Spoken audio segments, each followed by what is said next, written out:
ओम शांति।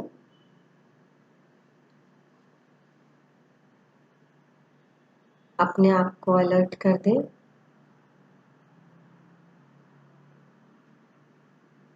अपने मन को चारों तरफ से हटाकर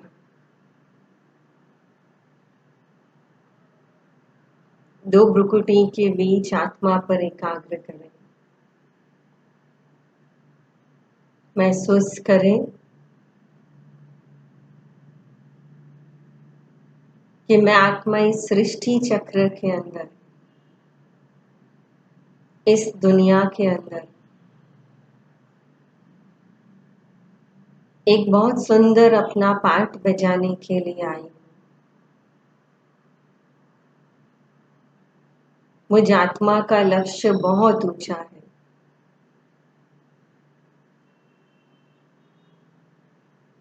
और अब धीरे धीरे जैसे जैसे मुझे ये ज्ञान समझ में आता जा रहा है, मुझे अपने जीवन को बदलना है, परिवर्तन करना है और उसकी शुरुआत मुझे अपने आप से करनी है, अपने मन से करनी है।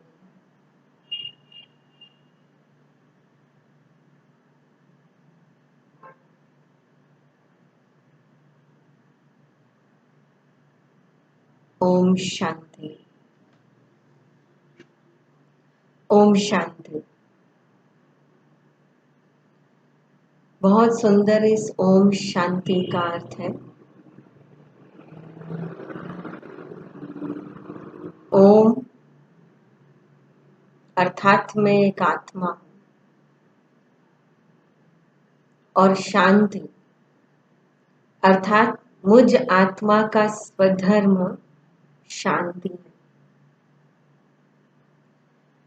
मैं आत्मा परम धाम से इस सृष्टि के ऊपर आई। इस सृष्टि पर आकर मैंने अपना एक शरीर रूपी ड्रेस पहना। इस शरीर रूपी ड्रेस के साथ मुझे एक पार्ट मिला, एक रोल मिला और इस रोल को अब मैं आत्मा बजा रही हूं। आज इसी को थोड़ा सा समझने की कोशिश करते हैं, क्योंकि जीवन में चलते चलते कई बार हमको ये प्रश्न होता है, जब हमारे साथ बहुत सारी गलत बातें होती हैं, जीवन में बहुत उतराव चढ़ाव आते हैं, तब सोचते ऐसा मेरे साथ ही क्यों होता है। जीवन में बदलाव लाते लाते कई बार जब असफल होते हैं, सफल होने के लिए बहुत मेहनत करते हैं और वो मेहनत जब व्यर्थ चली जाती है, तो हम सोचते हैं कि क्या मेरा पार्ट ही ऐसा है। ऐसे बहुत सारे नेगेटिव थॉट्स हमें हराते हैं, डराते हैं। आज एक बहुत सुंदर चैप्टर हम देखेंगे जिसका नाम है सृष्टि चक्र। इसको चक्र कहा गया। जैसे हमने आगे भी कहा था कि इस पूरी दुनिया में 3 सत्ताएं अविनाशी हैं: आत्मा, परमात्मा और प्रकृति। हमने अब तक आत्मा और परमात्मा के बारे में तो देखा। अब आज हम थोड़ा सा प्रकृति के चक्र को समझने की कोशिश करते हैं। हम इस प्रकृति के चक्र को हम सृष्टि चक्र भी कहेंगे, लेकिन इसका चक्र है। चक्र क्यों कहा? Never ending. दुनिया में कई बार ऐसे क्वेश्चन होते हैं, पहले मुर्गी या पहले अंडा, पहले बीज या पहले पेड़, जिसका आंसर आज तक किसी को नहीं पता है। क्यों? क्योंकि ये एक चक्र है। चक्र का अर्थ होता है नेवर एंडिंग, कि जिसकी ना कोई शुरुआत है और न जिसका कोई अंत है। इसलिए उसको कहा जाता है चक्र। और ऐसे बहुत सारे चक्र हमने अपने जीवन के अंदर पास किए हुए हम देखते हैं। जैसे समय का चक्र, माना घड़ी का चक्र, जिसके अंदर सेकेंड का चक्र है, उससे बड़ा मिनट का चक्र है, उससे बड़ा घंटों का चक्र है, और घंटों से बड़ा साल का चक्र है, और साल से भी बड़ा एक चक्र है, और वो है सदियों का चक्र, और सदियों से बड़ा चक्र है कल्प का चक्र। कल्प माना एक पूरी दुनिया का एक साइकिल, जिसके बारे में आज हम देखेंगे। पर इस चक्र की जब हम बात करते हैं तो इस चक्र के साथ और भी बहुत सारे चक्र जुड़े। जैसे मौसम का चक्र है, मौसम के चक्र के साथ जल चक्र जुड़ा हुआ है, फिर जीवन और मृत्यु का चक्र जुड़ा हुआ है। हमने इन सारे चक्र को अपने जीवन के अंदर खुशी खुशी हमने स्वीकार किया। क्यों स्वीकार किया? और बहुत सहज स्वीकार किया, क्योंकि हमने ये सारे चक्र को जिया है, अनुभव किया है। जैसे फॉर एग्जाम्पल, अगर मैं आपको पूछूं कि 1 मिनट में कितनी सेकेंड, तो आप कहेंगे 60 सेकेंड, है ना। अगर मैं आपको पूछूं 1 मिनट 1 घंटे में कितनी मिनट, आप कहेंगे 60 मिनट। एक दिन में 24 घंटे, कैसे हुआ? किसने डिसाइड किया? तो जरूर किसी ना किसी ने तो डिसाइड किया होगा। अगर मैं आपसे आर्ग्यूमेंट करूं कि जिसने भी ये चक्र बनाया, घड़ी बनाई, उसने 24 घंटे क्यों लिए, 25 घंटे क्यों नहीं लिए? उसने 60 सेकेंड 60 मिनट क्यों ली? उसने 50 क्यों नहीं लिया, राउंड फिगर क्यों नहीं लिया? तो क्या कहते है कोई आंसर? एक बार ऐसे ही ग्रुप बैठा था और मैंने ऐसे ही क्वेश्चंस पूछा कि तो आप जब तक मुझे ठोस आंसर नहीं बताएंगे कि क्यों 24 घंटे, क्यों 25 क्यों नहीं है, 60 मिनट क्यों है, 50 मिनट क्यों नहीं है, मैं तब तक आज आगे नहीं बढ़ूंगी। आप मानेंगे नहीं, उस ग्रुप में से एक भाई खड़ा हुआ और एक भाई खड़ा होकर के कहता है कि कहते बहन, आपको मानना है तो मानो और नहीं मानना है तो मत मानो। आज तक हमने कभी किसी को नहीं पूछा, हमने कभी सोचा नहीं, हमने स्वीकार किया, तो हमने इसलिए हमारे पास कोई आंसर नहीं है। आपको नहीं मानना है तो मत मानो इस घड़ी को, सेम है ना। हमने कभी सोचा नहीं, पर हमने इस चक्र को स्वीकार किया क्योंकि हमने इस चक्र को जिया है। जैसे हर चक्र के अंदर एक चक्र समाया हुआ है। जैसे हमने कहा भाई 60 सेकेंड का चक्र मिला करके 1 मिनट होती है, 60 मिनट मिला करके 1 घंटा होता है, 1 घंटे में 24 घंटे मिलाकर 1 दिन होता है, ऐसे 365 दिन मिलाकर 1 साल होता है। और ये साल का चक्र हम जी रहे हैं, पर इससे भी बड़ा है 5000 वर्ष का चक्र, जिसको सृष्टि चक्र, एक कल्प कहा जाता है। कि जैसे हर 60 सेकेंड के बाद ये चक्र रिपीट होता है, हर 24 घंटे के बाद ये चक्र रिपीट होता है, हर 1 साल के बाद ये चक्र रिपीट होता है, मौसम का चक्र रिपीट होता है, वैसे ही है ये 5000 वर्ष का चक्र।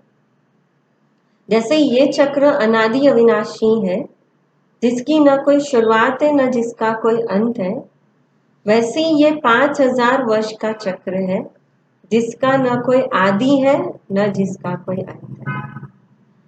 जैसे यहाँ हर चक्र को हम आदि ना अंत है, लेकिन फिर भी हर चक्र को एक पीरियड दिया गया।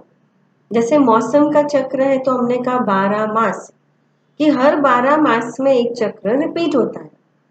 ऐसे ही जीवन चक्र है, जल चक्र है, या ऐसे ही हमने जब 1 घंटे का चक्र, सेकंड का चक्र कि जो रिपीट होता है, उसी प्रकार ये पूरी दुनिया का एक चक्र है, जिसकी ना कोई शुरुआत है न जिसका कोई अंत है, जैसे रात और दिन का चक्र है। पर फिर भी इस चक्र को एक पीरियड दिया गया और वो दिया गया 5000 वर्ष, कि हर 5000 वर्ष के अंदर ये जो चक्र है ये चक्र रिपीट होता है।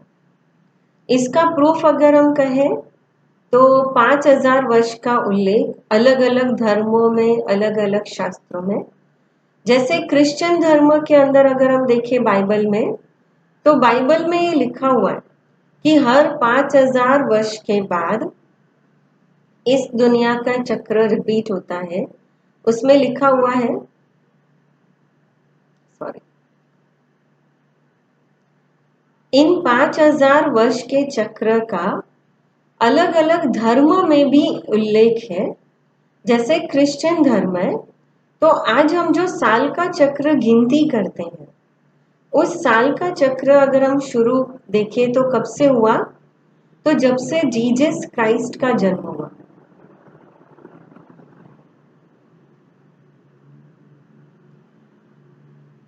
जब से जीसस क्राइस्ट का जन्म हुआ तब से हमने ये साल गिनना शुरू किया, 1 साल, 2 साल, 3 साल, और आज हम 2020 तक पहुंचे।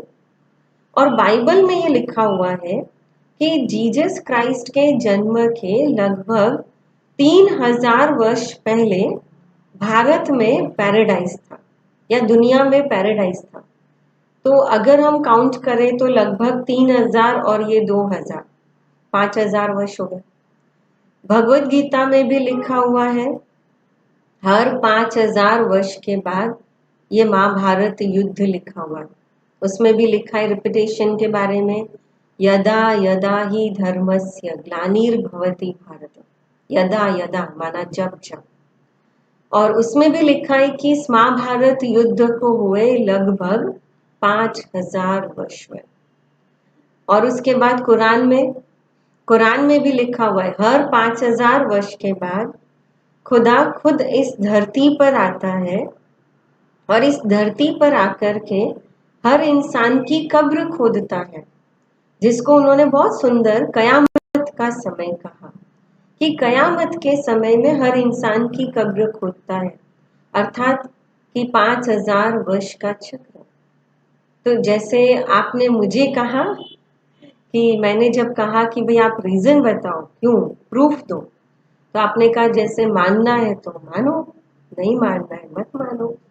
बिल्कुल वैसे ही अब मैं आपको ये कहती हूँ कि ये सृष्टि का चक्र 5000 वर्ष का है, अर्थात एक चक्र कंप्लीट होने में 5000 वर्ष लगते हैं। तो सेम आपको मानना है तो मानो, नहीं मानना है मत मानो, है ना। लेकिन ये है। अच्छा, अब अगर हम थोड़ा सा इसको और डिटेल में देखें इस चक्र को, जैसे यहाँ हर चक्र के अंदर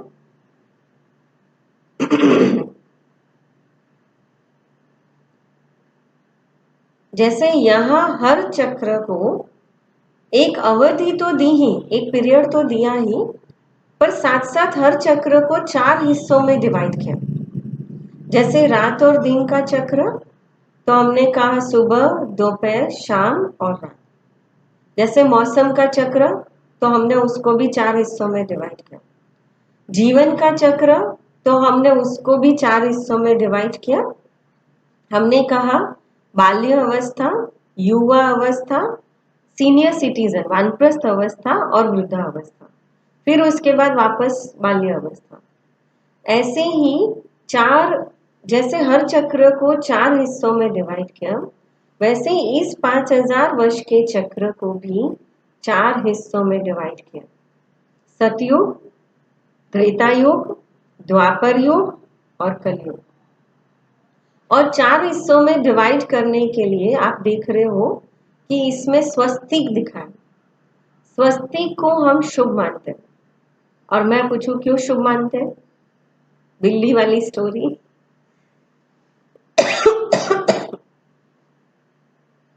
बिल्ली वाली स्टोरी, अर्थात कि ऐसा न हो कि कहीं हम अंधश्रद्धा के कारण हम इसको सिर्फ शुभ मानते हो।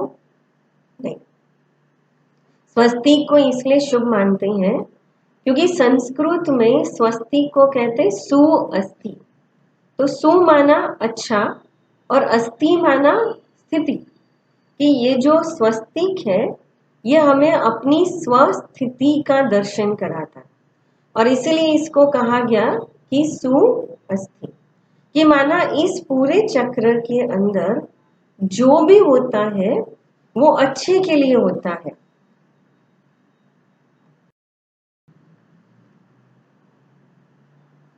तो स्वस्तिक को शुभ माना जाता है, अर्थात कि इस पूरे चक्र के अंदर जो भी होता है वो शुभ होता है, अर्थात कल्याणकारी है।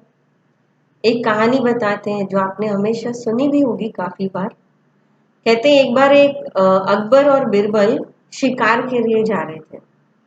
तो जब तैयारी कर रहे थे तो तैयारी करते करते जो अकबर है उसका अंगूठा कट गया।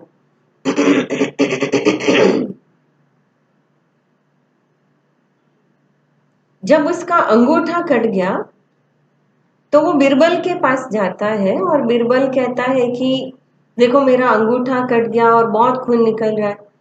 तो बिरबल बहुत सहज भाव से कहता है कि अरे घबराइए नहीं महाराज, चलो बहुत छोटी सी चोट है, जो हुआ अच्छा हुआ, ठीक हो जाएगा, चलो हम शिकार के लिए निकलते हैं। अकबर को बहुत गुस्सा आता है, मुझे अंगूठा कट गया, खून निकल रहा है और ये कहता है जो हुआ अच्छा हुआ। तो उसको बड़ा गुस्सा आता है और वो अकबर को बिरबल को जेल में बंद कर देता है। जब बिरबल को जेल में बंद करता है, बहुत सुनाता है और फिर खुद अकेला जाता है शिकार पे। जब अकेला शिकार पर जाता है तो वो सैनिकों से रास्ता भटक जाता है और एक आदिवासी किलों में पहुंच जाता है, एरिया में पहुंच जाता है कि और उस आदिवासियों का उस दिन कोई शुभ दिन होता है और वो आदिवासी किसी नर बलि को ढूंढ रहे होते हैं उनकी देवी को बलि चढ़ाने के लिए, और उनको मिल जाता है ये अकबर। बड़े खुश हो जाते हैं, तो अकबर को पकड़ करके लेके जाते हैं और उसको तैयार कर रहे होते हैं। तो जब उसको तैयार कर रहे होते हैं तो उस समय उनका जो पंडित होता है वो पंडित देखता है कि इसका अंगूठा कटा हुआ है।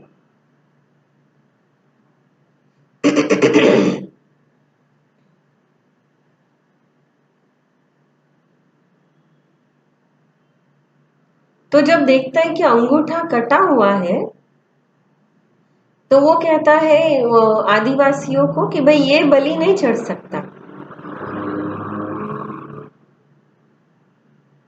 क्योंकि ये खंडित बलि है। अगर हम इसको बलि चढ़ाएंगे तो देवी स्वीकार नहीं करेगी, तो अब क्या करें। तो वो जो आदिवासी होते हैं वो अकबर को जहां से ही पकड़ा होता है तो वहां से ही उसको वापस छोड़ देते हैं और लकीली उधर ही छोड़ते जहां से वो रास्ता भटका होता है। तो जब वो वापस महल आ रहा होता है तो उसको बिरबल की वो बात याद आती कि नहीं, बिरबल ने जो कहा था कि जो होता है अच्छे के लिए होता है, कि आज अगर ये अंगूठा नहीं कटा होता तो शायद मैं मर जाता, मेरी बलि चढ़ जाती। तो वो सीधा आता है बिरबल के पास और बिरबल को जेल से निकालता है और माफी मांगता है। कहता है बिरबल मुझे माफ कर दो, मैंने तुम्हें बहुत उल्टा सुनाया, और कहते देखो ऐसे ऐसे हुआ।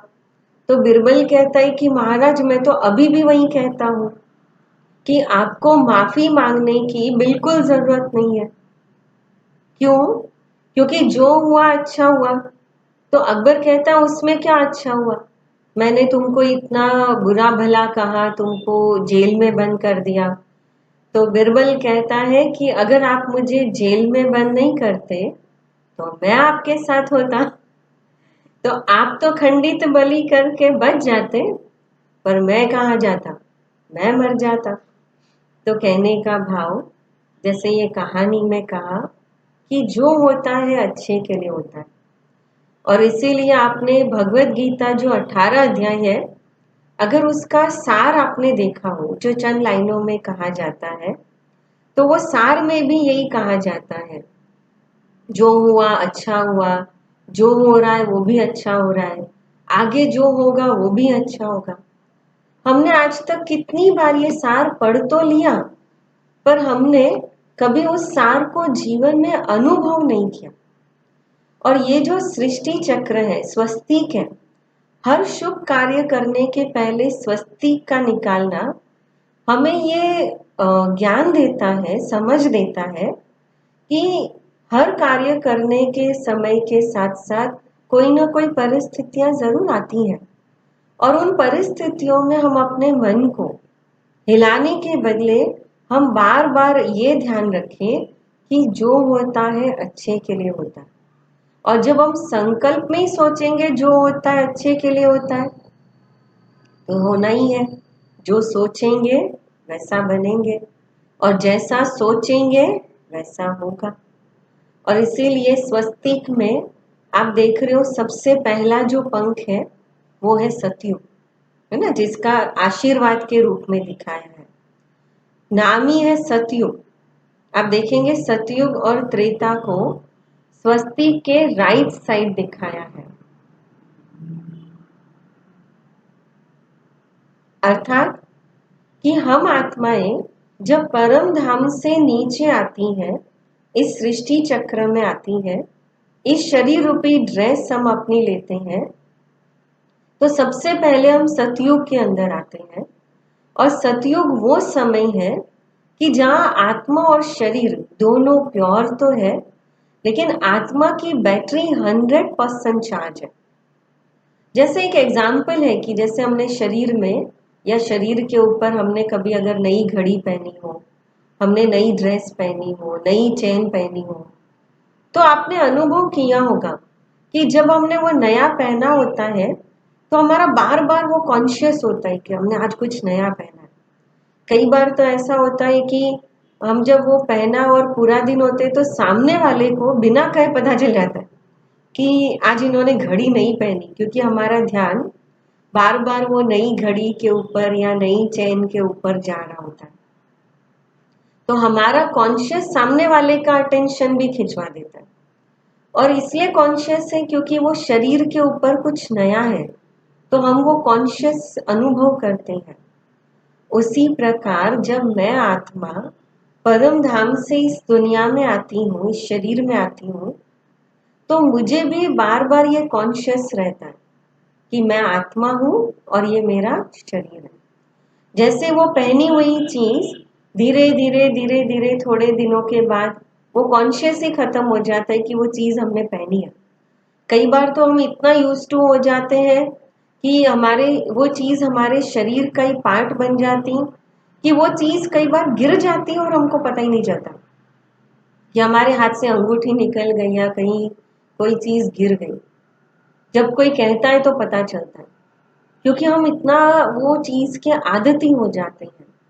उसी प्रकार हम आत्माएं जब परम धाम से नीचे आए तो सतयुग त्रेता में हम सोल कॉन्शियस हैं।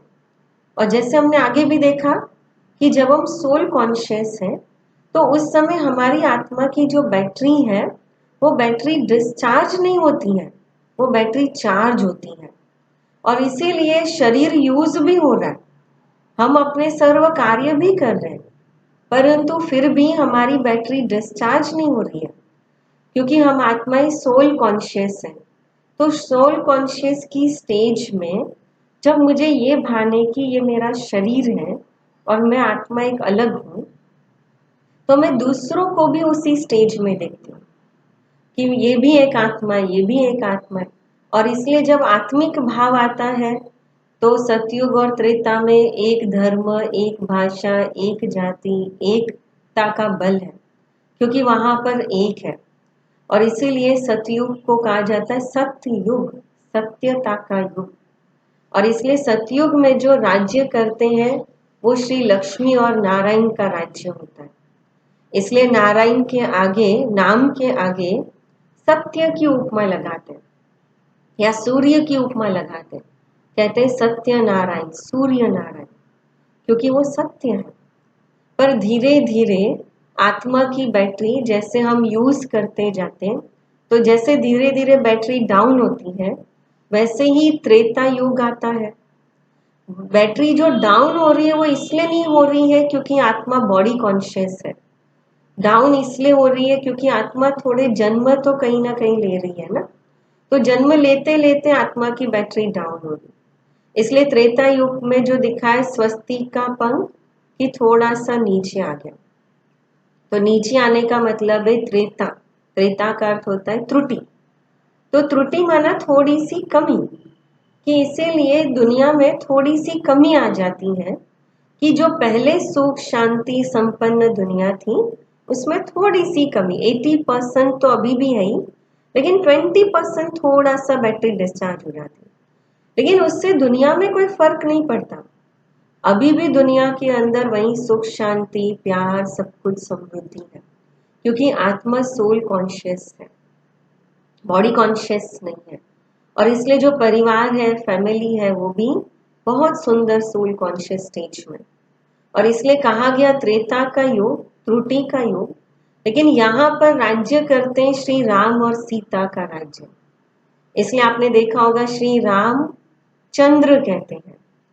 सतयुग में कहा सूर्य नारायण, क्योंकि नाम के आगे उपमा लगाई, क्योंकि यहाँ पर आत्मा की बैटरी फुल चार्ज है और आत्मा 16 कला संपूर्ण है। तो त्रेता के अंदर आत्मा 14 कला संपूर्ण है, थोड़ा 20% बैटरी डाउन। और इसीलिए नाम के पीछे उपमा लगाई, हमने कहा श्री राम चंद्र, क्योंकि थोड़ी सी कमी आ गई। लेकिन जैसे ही त्रेता युग के बाद 1250 वर्ष के बाद फिर द्वापर युग आता है, तो स्वस्तिक का पंख है वो देखेंगे, है ना। अभी राइट साइड से लेफ्ट साइड हो गया। कोई भी शुभ कार्य करते हैं तो राइट हैंड से करते हैं, लेकिन लेफ्ट साइड का अर्थ है कि अब तक जो दुनिया में परिवर्तन था या दुनिया की जो स्थिति थी उससे वो दुनिया में अपोजिट परिवर्तन, माना अब तक जहाँ एक धर्म एक भाषा एक जाति जहाँ एकता थी, अब यहाँ पर दो पूर्व, इसलिए कहते हैं द्वापर युग, कि दो पूर्व वाला युग, दो राज्य दो धर्म दो मत दो भाषा। अब जहाँ दो है तो लड़ाई झगड़े की बात तो आएगी नहीं। और दूसरा स्वस्तिक का पंख है वो लेफ्ट साइड, माना अब तक आत्मा जो सोल कॉन्शियस थी, लेकिन शरीर लेते लेते लेते लेते अब ये आत्मा ये भूली गई कि मैं आत्मा हूं और ये मेरा शरीर है। अब वो खुद को शरीर समझने लगी, देखने लगी। तो जब खुद को शरीर देखने लगे तो अपने आप क्या हुआ कि वो दूसरों को भी शरीर देखने लगे। तो ये काला है गोरा है, ये छोटा है बड़ा है, धर्म जाति ये सब डिफरेंसेस आ गए। जब ये डिफरेंसेस आ गए तो दुनिया में लड़ाई झगड़ा कलह क्लेश ये धीरे धीरे धीरे धीरे बढ़ता गया। और हम आत्माओं की जो स्थिति है वो उस बच्चे के समान हो गई कि जो बच्चा समझो 5वें फ्लोर पे माँ बाप के साथ बड़े प्यार से रहता है, और वो बच्चा अभी वेकेशन से, तो जैसे ही सुबह सुबह उठता है माँ बड़े प्यार से उस बच्चे को तैयार करती है, अच्छे कपड़े पहनाती है। और जैसे ही वो बच्चा तैयार होता है और वो देखता है नीचे बहुत सारे बच्चे खेल रहे हैं, बहुत अच्छा खेल चल रहा है, तो वो माँ को कहता है मुझे नीचे जाना है। माँ कहती है शांति से घर में बैठ, देख कितने अच्छे खिलौने, यहाँ खेल। वो कहता है नहीं मुझे नीचे जाना है, मैं ध्यान रखूंगा अपना। फिर वो बच्चा नीचे जाता है, नीचे जाके खेलना शुरू करता है। जब धीरे धीरे खेलना शुरू करता है तो खेलते खेलते जब थोड़ा सा थक जाता है, अभी तो शुरू शुरू में आया तो बहुत एनर्जेटिक था, लेकिन जब थोड़ा थक जाता है, थोड़ा चीटिंग होने लगती है, थोड़ा 3-4 घंटे बाद, तो वो तुरंत माँ को आवाज लगाता है, कंप्लेन करता है, छोटी छोटी कंप्लेन, देखो ये ऐसे कर रहा है ये ऐसे कर रहा है। तो माँ को पता है कि ये अभी भी कोई ऊपर आने वाला है नहीं और ये छोटी छोटी बातें ऐसे ही कह रहा है। तो माँ क्या करती है कि जो बड़ा बच्चा होगा घर में या बाजू में उसको कहेगा थोड़ा नीचे जाकर जरा उसको देखेंगे, और वो माँ उसको भेजती है। थोड़े दिन फिर आवाज आना बंद हो जाता है, थोड़ा शांत हो जाता है, लेकिन फिर थोड़े समय के बाद और 3-4 घंटे बाद जो बच्चा सुबह आया था, और अब और 3-4 घंटे बाद और 3-4 घंटे बाद अब वो बच्चे की रोने की आवाज आएगी। तो माँ क्या करेगी, और जब रात को 9 बज जाएंगे तो माँ क्या करेगी, अपने सारे काम छोड़ेगी नीचे जाएगी, वो खेल खेल रहा होगा, जो कर रहा होगा उसमें से उसको पकड़ेगी, पहले प्यार से कहेगी कि चल, पहले प्यार से कहेगी कि चल, और नहीं आएगा तो जबरदस्ती भी ऊपर ले जाकर क्या करेगी, पहले उसको थोड़ा नहलाएगी, धुलाएगी, कपड़े चेंज करेगी, खिलाएगी और सुला देगी। फिर वो बच्चा सो जाएगा और माँ कहेगी देख, मैंने मना किया था ना, अभी कल नहीं जाना, अब घर पे ही रहना खेलना। और वो बच्चा भी कहता हाँ मैं अभी घर पे ही रहूंगा। और फिर जैसे ही सुबह उठते हैं, वो बच्चा फिर उठता है, तैयार होता है, फिर नीचे देखता है कि नीचे बहुत सारे बच्चे खेल रहे, तो वो क्या करेगा, फिर जिद करेगा मुझे नीचे जाना है। बिल्कुल वैसे ही हम आत्माओं का ये साइकिल चल रहा है। हम परम धाम से आए, हमारी आत्मा की बैटरी 100% चार्ज थी, बहुत अच्छे से खेल रहे थे, संबंध निभा रहे थे, दुनिया का चक्र घूम रहा था। पर जैसे ही द्वापर युग आया, हम बॉडी कॉन्शियस हो गए। बॉडी कॉन्शियस के साथ बहुत सारी बीमारियां, काम, क्रोध, लोभ, मोह, विकारों की बीमारियां आत्मा के साथ जुड़ गई, आत्मा में आ गई। और जब दर्द आया, दुख आया, तो हमने भगवान को याद करना शुरू किया, हमने भक्ति करना शुरू किया, हमने देवी देवताओं की आराधना करना शुरू किया। पर कहीं ना कहीं वो परिचय अधूरा था, और इसीलिए धर्म स्थापक आए। सबसे पहले इब्राहिम आया, उसने देखा जीवन जीने के सिद्धांत नहीं है लोगों के जीवन में, तो उसने लोगों को कहा जीवन जीने के सिद्धांत अपनाओ, तो जीवन में सुख पाओगे, शांति पाओगे। लोगों ने उस समय वो बातें नहीं सुनी। थोड़ा समय गया, गौतम बुद्ध आए, उन्होंने कहा और देखा दुनिया में दया और हिंसा बहुत है, दया नाम की चीज नहीं है। उन्होंने कहा अहिंसा परमो धर्म, दया ही धर्म। लेकिन उस समय के लोगों ने भी उनकी बातें नहीं मानी। और थोड़ा समय गया, जीसस क्राइस्ट आए, उन्होंने देखा लोगों के अंदर प्यार नहीं है, झूठ है। उन्होंने कहा love is God, God is love. उन्होंने कहा truth is God, truth is love. और उन्होंने सत्य और प्यार का पाठ पक्का करा। पर देखा कि उस समय के लोगों ने भी उनकी बातें नहीं मानी, और इसीलिए उन्होंने जीसस क्राइस्ट को भी क्रॉस पर चढ़ाया, कांटों का ताज पहना, जिंदा व्यक्ति को खिले ठोकर। माने सोचिए कितनी नफरत होगी दिलों के अंदर। उन्होंने गौतम बुद्ध को भी मारने की कोशिश की, इब्राहिम को भी पत्थर मारे। पर उन्होंने जाने के बाद, जैसे जब जिस समय को देख करके उन्होंने ये उपदेश दिए थे, जब वो समय आया तब उनको रियलाइज हुआ कि नहीं नहीं, अगर शायद हम उनके कहे पर चलते तो हमारे जीवन में सच में सुख शांति होती। पर अब क्या करें, वो तो थे ही नहीं। तो उन्होंने उनकी कही हुई बातों को बैठ करके उन्होंने लिखा, और वही आज धर्म शास्त्र के रूप में दुनिया में माने जाते हैं। अगर आप ध्यान से देखेंगे तो धर्म शास्त्र कोई धर्म स्थापकों ने नहीं लिखे, कुरान इब्राहिम ने नहीं लिखी, बाइबल जीसस क्राइस्ट ने नहीं लिखी, धम्मपद कोई गौतम बुद्ध ने नहीं लिखा, भगवत गीता ना कोई कृष्ण ने लिखी, ना कोई अर्जुन ने लिखी। पर ये लोगों ने लिखा ताकि लोगों को ये उपदेश याद रहे, उसको माने और उसको फॉलो करें। और इसलिए संस्कृत में भी धर्म का अर्थ होता है धारणा, अर्थात प्रैक्टिकल, कि धर्म के अंदर भी मानव जाति के उत्थान की बातें लिखी है, मानव जाति के लिए कल्याण की बातें लिखी है। और इसलिए धर्म स्थापक जब इस दुनिया में आए तो उन्होंने कभी ये नहीं कहा हम इनको उपदेश देने आए, हम इनको सिखाने आए, हम इनको सिखाने आए। उन्होंने हमेशा ये कहा वो मानव कल्याण के लिए आए।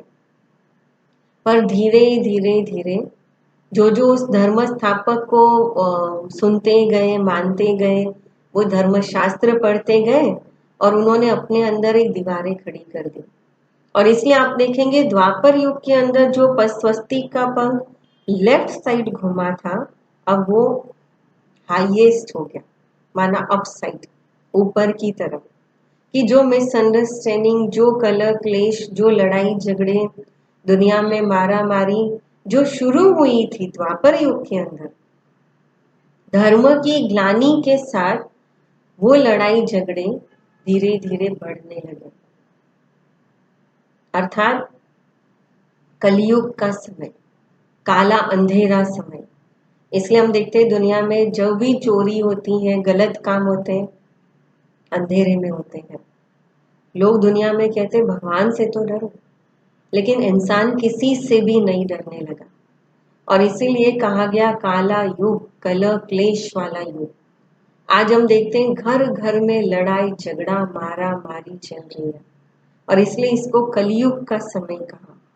आज अगर आपको भी कोई पूछे या आप किसी को पूछो कि कौन सा युग चल रहा है, हम न सतयुग कहेंगे, न त्रेता कहेंगे, न द्वापर कहेंगे।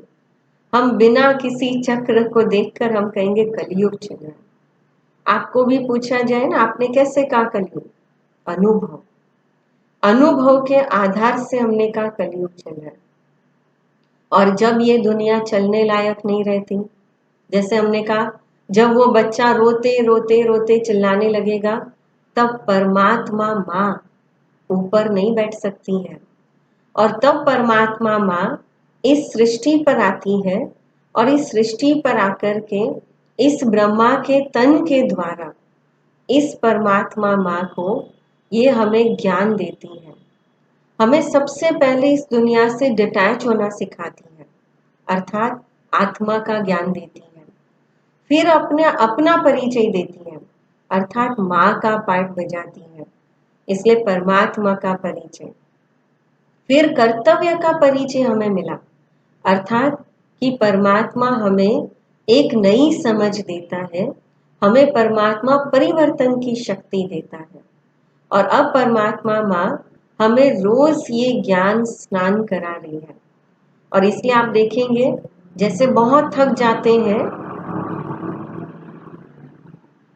जब बहुत थक जाते हैं और उसके बाद आप भले नींद नहीं करो, लेकिन एक सिर्फ कपड़े भी अगर आप चेंज कर लो या स्नान कर लो तो भी आधी थकान दूर हो जाती है। उसी प्रकार इस ज्ञान स्नान से हम फ्रेश हो जाते हैं। और यही ज्ञान स्नान का महत्व भक्ति के अंदर गंगा स्नान के रूप में कहा, कि कहते गंगा स्नान करने से पाप धुल जाते हैं। तो वो कोई पानी की बात नहीं है। पानी की नदी में तो शिव शरीर स्नान करता है, पर यहाँ पर मन की बात है कि जब मन से हम इस ज्ञान की गंगा में स्नान करते हैं, रोज ये ज्ञान सुनते हैं, तो हम आत्माएं शुद्ध होने लगती हैं। हम आत्माओं का मन हल्का होने लगता है, पवित्र बनने लगता है। और जब धीरे धीरे ये मन पवित्र बनता जाता है, और तब ये मन के अंदर शक्ति आती है, और यही शक्ति परिवर्तन करके हम आत्माएं अपने मन की तार को परमात्मा से जोड़ते हैं। और इसलिए भगवत गीता में भी लिखा हुआ है, मलिन मन कभी परमात्मा में नहीं लग सकता। और इसलिए इस मैले मन को हम जब इस ज्ञान से धोते हैं, और जब ये मन हल्का बनता है, तो बहुत सहज परमात्मा में लगने की ताकत रखता है। और इसलिए आपने अनुभव किया होगा कि इस ज्ञान को सुनते सुनते अब धीरे धीरे हम अपने आप को जानने लगे। और इसलिए इस परमात्मा के अवतरण के युग को कहा गया संगम युग, कि जहाँ कलयुग खत्म हो रहा है और सतयुग शुरू हो रहा है। अर्थात आत्माओं के अंदर से बुराई खत्म हो रही है और नई बातें धारण हो रही है। और इसी संगम युग को हम देखते हैं कि भक्ति के अंदर अधिक मास के रूप में भी मनाते हैं, कि जिस अधिक मास में ज्ञान स्नान करते हैं, गंगा स्नान करते हैं, व्रत उपवास करते हैं और बहुत भगवान को याद करते हैं, तो यही वो संगम युग है। अभी हमारे लिए यही संगम युग चल रहा है, कि जब परमात्मा आकर हमें बुराइयों का व्रत करना सिखाता है, इस दुनिया में रहते हुए भी ऊपर वास करना सिखाता है, उपवास कराता है।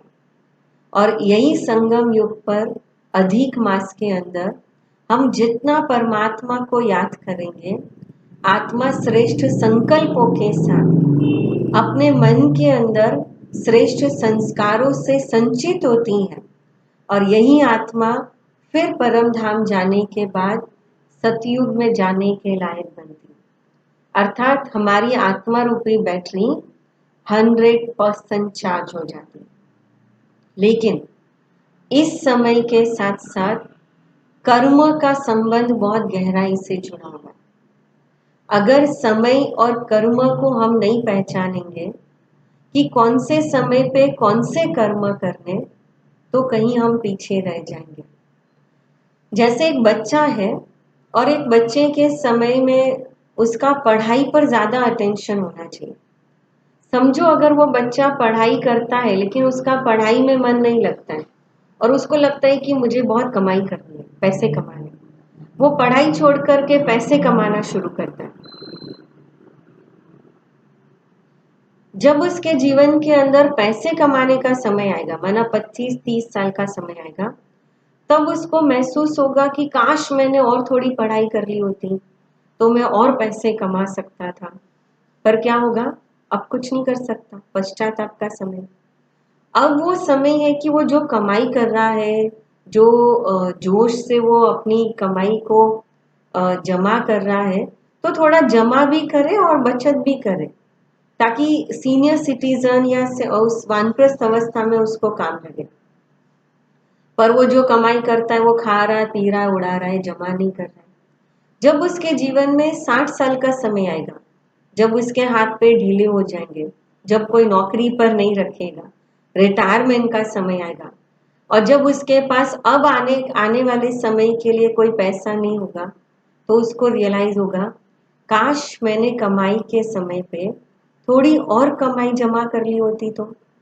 पर अब क्या कर सकता है? कुछ भी नहीं। अभी भी वो समय है कि अपने 60 साल के जीवन के अनुभव के आधार से वो अपने आने वाले जीवन को भी श्रेष्ठ बनाए, परिवार को समय दे, जो जो कार्य नहीं कर पाया वो करे। पर उस समय में भी वो इधर उधर की दुनिया की बातों में और कहीं ना कहीं शिकायतों में अपने समय को वेस्ट कर रहा है।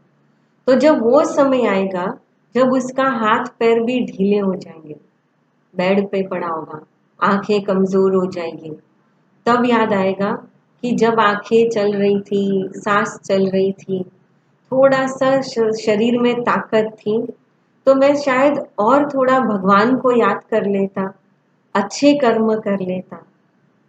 पर अब क्या कर सकता? कुछ भी नहीं। अर्थात जिस जीवन की शुरुआत उसने पश्चाताप से की, वही पश्चाताप की अग्नि में वो जलते जलते अंत तक वो अग्नि साथ चली। कहने का भाव कि समय और कर्म एक दूसरे से जुड़े हुए।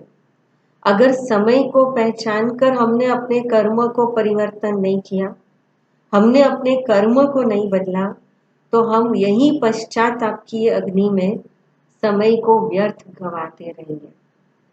तो आज हमने ये देखा कि इस दुनिया में समय का बहुत मूल्य है और समय का चक्र किसी के लिए रुकता नहीं है। और समय के चक्र के साथ अभी हमें ये चक्र इशारा दे रहा है कि अब हमें अपने कर्म को बदलना है। हम जैसा कर्म करेंगे वैसा फल पाएंगे। पर समय क्या कह रहा है वो तो हमने देखा कि संगम युग का समय है, परिवर्तन का समय। पर अब मुझे कर्म कैसे बदलने, मेरे कर्म कैसे, कौन से श्रेष्ठ कर्म मुझे करने, या कौन से ऐसे मेरे कर्म हुए कि जिसके फल स्वरूप आज मुझे ये दुख भोगना पड़ रहा है। मेरा आज जिस घर में जन्म है, जिस परिवार के साथ जन्म है, जिन लोगों के साथ मेरा संबंध है, आज मैंने वो स्थिति मैंने तो क्रिएट नहीं की, मैंने तो वो डिसाइड नहीं किया। मुझे क्यों इसी घर में जन्म मिला, क्यों मुझे यही माँ बाप मिले, क्यों मुझे यही भाई बहन मिले? उन सब के जवाब हम आगे कार्मिक अकाउंट के चैप्टर में देखेंगे। चलिए, ओम शांति। 2 मिनट परमात्मा को याद करते। और आज का होमवर्क, अपने मन को हमें बार बार याद कराना, जो हो रहा है अच्छा हो रहा है, जो होगा अच्छा होगा, और जो भी हुआ बहुत अच्छा हुआ।